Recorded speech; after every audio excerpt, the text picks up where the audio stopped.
Mic बंद हो गया। माइक बंद हो गया। करंट लग गया। माइक बंद हो गया। तो माइक तो चल रहा। मैडम पीछे बंदे को करंट लग गया है। दौरान खिताब मरियम नवाज को इतला दी तो उन्होंने क्या कहा, बेहिसी की इंतहा हो गई। बेहिसी की इंतहा अवाम के हमदर्द जो हर जलसे में हर जगह पर एक ही राग अलापते हैं कि हमें अवाम से हमदर्दी है, वोट को इज्जत दो, लेकिन जब कभी कोई गरीब उनके सामने मर भी रहा हो तो इन बेहिस लोगों को फर्क नहीं पड़ता।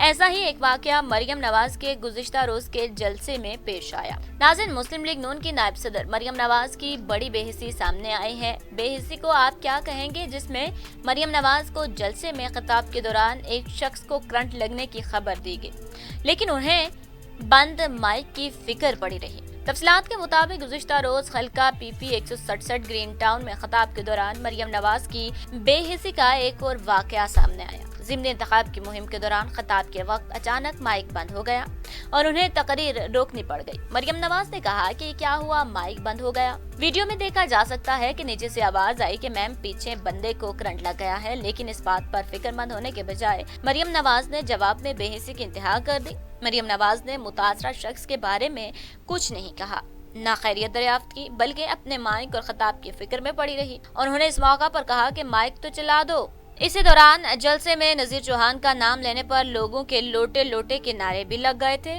जिस पर मरियम नवाज ने मंतक पेश करते हुए कहा कि लोटा वो नहीं होता जो हुकूमत छोड़कर ऑपोजिशन में आए, बल्कि लोटा वो होता है जो ऑपोजिशन छोड़कर हुकूमत में आए। नाज़रीन, ये अजीबो गरीब मंतक थी जो कि मरियम नवाज ने लोटा लोटा के नारे लगने पर कही थी कि अगर कोई हुकूमत छोड़कर अपोजिशन में आए तो वो लोटा नहीं होता, लेकिन लोटा वो होता है जो अपोजिशन छोड़कर हुकूमत में आ जाए। नाज़रीन, इस बारे में आपका क्या ख्याल है, हमें अपनी राय से ज़रूर आगाह कीजिएगा और हमारी वीडियो को लाइक और शेयर करना मत भूलिएगा।